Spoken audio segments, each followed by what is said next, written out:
If you are a founder or a business owner and you are listening to this and you are on the fence, if you are an individual and you are on the fence about saying something, it's not going to get any easier. Hi, it's Alaina and Chris from Citizen Rebel, the show where structure meets rebellion. Here you'll hear real stories from real brands taking bold stands. This is our first episode of our new podcast called Citizen Rebel. So exciting. It's really exciting. And we're both, a little nervous, of course, because for me, it's been a while. It's been a minute since I've had a podcast or been on the air, which I used to be in a former life. And Chris, is this your first? This is your first podcast? Yes, I am a virgin podcaster. I listen to a lot of podcasts and I'm a big fan of many, but never done this myself. So yeah, this is kind of nerve-wracking. And we are doing this almost against our will, I would say. Like you 100%. But really, I would, if tomorrow this podcast would be rendered obsolete and unnecessary, I would be so excited that we don't have to do this. But I was just about to say, yeah. And typically I wouldn't know what to talk about because does the world really need another business branding podcast? No, it does not. And that leads us right into why are we here and what is the podcast about? So to all of you who are listening, thank you for joining us. And Citizen Rebel is a podcast dedicated to featuring brands who are taking a stand against MAGA. And we are, without a doubt, anti-MAGA. That does not mean that we are anti-Republican or anti-American. It is strictly a stance that we do not approve of fascism, racism, sexism, all the things that we're seeing unfold. And of course, people destroying our beautiful country that we love so much. So that's why we're doing this. Fascism really is kind of one of those key areas where I drew the line. After seeing all the things that happened, and it reminded me a lot of the country I grew up in, and got really scary. So tell us about your background, Chris. So yeah, I grew up in Germany. I didn't move to this country until after college. So I spent over 20 years there, growing up in the 80s and 90s. My grandmother was German Jewish and escaped and got here on the last refugee boat. So Chris and I have that shared history from both sides. One unique thing about growing up in Germany at that time is that they had this thing called Vergangenheitsbewältigung, which basically means a way to work through your past. With the whole Nazi thing not too far in the rearview mirror, they wanted to make sure that the public was educated properly. So when they went out into the world, they could represent their country just because of the massive shame that they were feeling because of the past. So everything we learned in school, no matter what class, geography, religion, German, any class, it's all 1933 through 1945. So that whole National Socialist period of time in Germany. And yeah, so looking at the stuff that's happening right now, that looks very, very familiar. So yeah, very scary. It is. And right now, what is most shocking to a lot of us is how silent people are being, and especially brands. And it'd be really fascinating to look back to Germany in 1933 to see, or maybe even, I guess, preceding 1933, who owned the media and how messaging was distributed. But right now, we have a polarized media. We have media for sale, clearly on both sides. We have a biased media on both sides. It's actually really hard to find neutral media coverage. For me, it's the Associated Press and the New York Times. I still trust them as a news source entirely. The Wall Street Journal. But we have other media outlets like the Washington Post, down for the count, owned by Jeff Bezos. Yeah, for the first time, not endorsing a nominee, I think, this time around, right? Yeah. And then the LA Times, I think, same thing, right? And so they're losing reporters, their editorial board. So the media outlets are dropping like flies, and we're down to very few. So enter brands, corporations with massive media budgets who are buying commercials and media. And then all the way down to small businesses, medium-sized businesses who do have influence in their community, arguably more so than a massive corporation. A local company is trusted by far more than a massive mega corporation, right? And also connected to its community in a sense, with real people being neighbors of their customers. So right.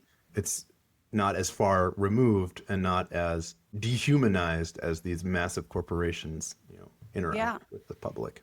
So we're in a state, in a moment in history that the difference between today and 1933 Germany is that we do have the capability to publish a podcast like this. We do have the capability as advertisers to buy media and influence public opinion. And it's so frightening that it's come down to this, that we have lost our fourth arm of government, which is the media and a free press. They're still there, but again, just struggling to hang on. And so as advertisers, as brand ambassadors, or as we represent brands, what happens when brands do say something? What happens when they don't say anything? That's what we want to explore on this podcast. And it's a really fascinating topic right now. So our first guest is Trevor Silva, the owner of My Cluck Hut. And they have an Instagram account in which, he's got a soap company in Nashville. And they have always been very anti-hate, and they've come out recently against MAGA, and one of his posts went viral, and his sales have skyrocketed. So we're going to talk to him. We're going to talk to other influencers across different mediums and channels who are out there saying, I am not okay with this. And we're going to see what it does to their business, and we're going to see the impact that has, what the downsides are and what the upsides are.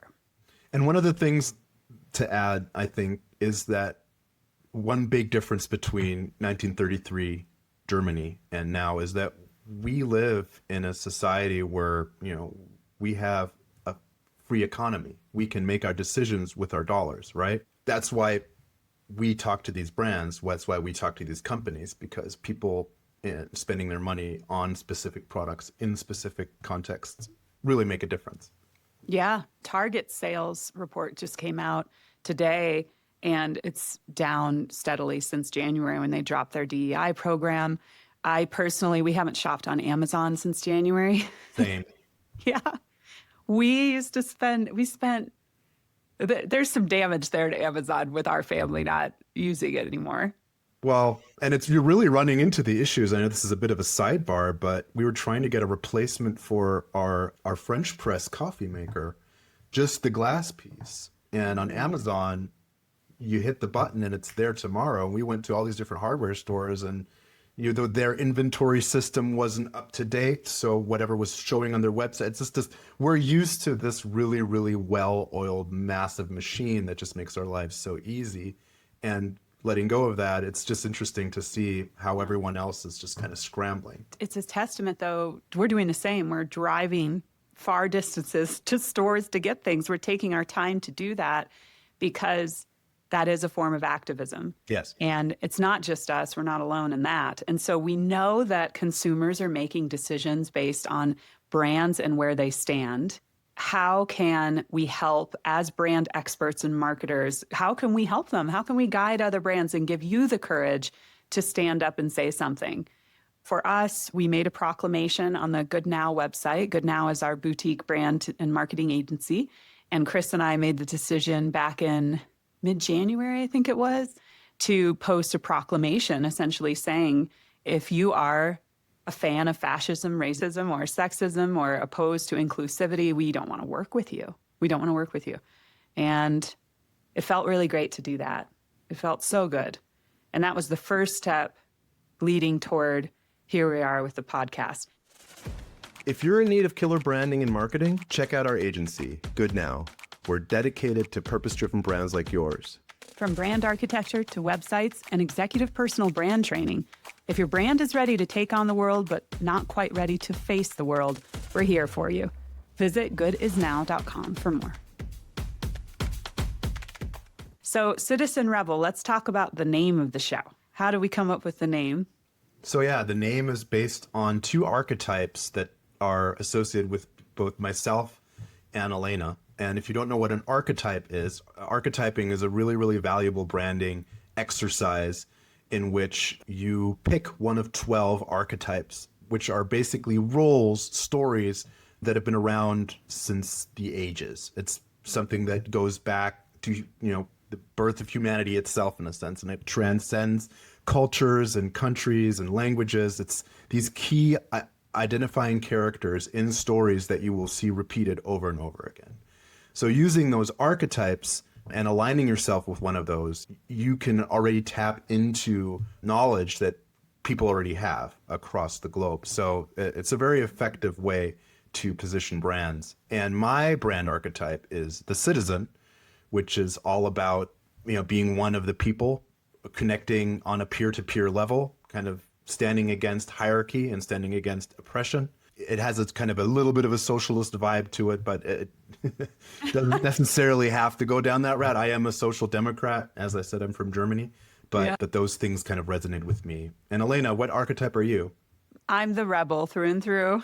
So I've always been. And if you've followed my career, you already know this, but if you have not, I've done a number of rebellious things and am almost bound to that rebellion that is part of my character. And the more I try to deny that, the more frustrated I become as a professional. And I get very, I'm not living my truth. And so I become distanced from the people around me professionally, or I just get really bored, I guess. I don't know how to describe it. But when you're not living your truth, then you feel pretty down. So for me, the rebellion is always the place where I want to be. And yeah, I'm polling up. So for those who don't know me, though, I ran for the United States Congress in 2020 in Ohio, lost that race, but it was an incredible adventure. And I would do it again if I lived my life again. I wouldn't do it again in this life. It was a lot of work and it was really hard, but we stood up against the Trump administration and opposing one of his shoe-in candidates. And it was a fierce battle and it was so much fun. And it was like my turn at military service, which I never did, or I didn't have a moment in my life where I had served my country before. And so I felt like I was serving my country. And before that, I founded a national women's movement called Women in Digital, which became Together in Digital. And that grew to 4,000 paying members across the country over the span of a couple of years. And we had events nationwide at 20 different chapter cities, powered by hundreds of volunteers. And that was something else that I led. So the rebel, she's my archetype. And let's see, my strengths, the truths, I challenge the status quo within my industry, and I'm more focused on disruption than tradition. And I always attract bold audiences ready for change. And I'm pulling this from our brand archetype tarot deck. It's not tarot, but we call it the tarot deck because we love tarot. I love tarot. But this is a brand archetype game deck that you can find on our website. And you can order this deck and go through the process of finding your own brand archetype, who your personal brand archetype is, but you can also do that, of course, for your company's brand. It works for both. Yeah, it works for both. Citizen Rebel. And we are so excited to have you listening and watching. We promise to bring you very compelling stories throughout the season of the show. And if you know of any brands who are taking a stand, if you see these wild free birds out there, please let us know who they are so that we can invite them to the show. And we're just going to keep an eye on everything. And, the thing about this show that I do love so much is we are capturing a moment in time. And we have just begun to see what's possible. And what the administration plans to do has yet to, we see the plans, but when it unfolds, I predict it's going to be more and more unbearable for companies, corporations, and businesses to not say something. Like, if you are a founder or a business owner and you are listening to this and you are on the fence, if you are an individual and you are on the fence about saying something, it's not going to get any easier. And that's one of the things that I've talked about a little bit, but one of the driving reasons why we're doing this is things are going to change. At some point, people are going to have to say something. the way it's looking right now, the trajectory, we're going to be documenting this as we go through this, because there's no way companies are just going to stand silent. At some point, they're going to have to say something and take a stand. So it'll be interesting to see how that unfolds, and we'll do whatever we can to support, the companies and brands out there that are speaking up. This is very personal for both of us and all of us, but my fear factor is a little higher than someone without Jewish ethnicity and the family history that I have, and that most of my great aunts were all killed in the concentration camps. Like a whole swath of my family, they're just gone. So one generation ago, not exactly. even. And that's the thing, is that we lived through probably the most prosperous and stable, set of decades. So remembering that these things can happen, that these things have happened, and that circumstances have been very similar is hard, because, everything just seems so safe and comfortable. So I think after the pandemic, which was really kind of the first time I would say it affected me personally, where something on the outside really had an impact, I got pretty spooked. So this is kind of spooky too. Yeah. Well, we're here to get everybody spooked out, and hopefully we want to be joined in our awareness of how serious this is. And if you feel that in your core, you're in a safe place. And however, the biggest goal is to hopefully lift you up with these stories, these inspiring stories that can show us the way of how can we get out of this. And if we don't get out of it, what do we do in the meantime to fight it? And commiserate. Because part Yes. of it is also just talking to like-minded people that have the same set of beliefs, and feel alone out there.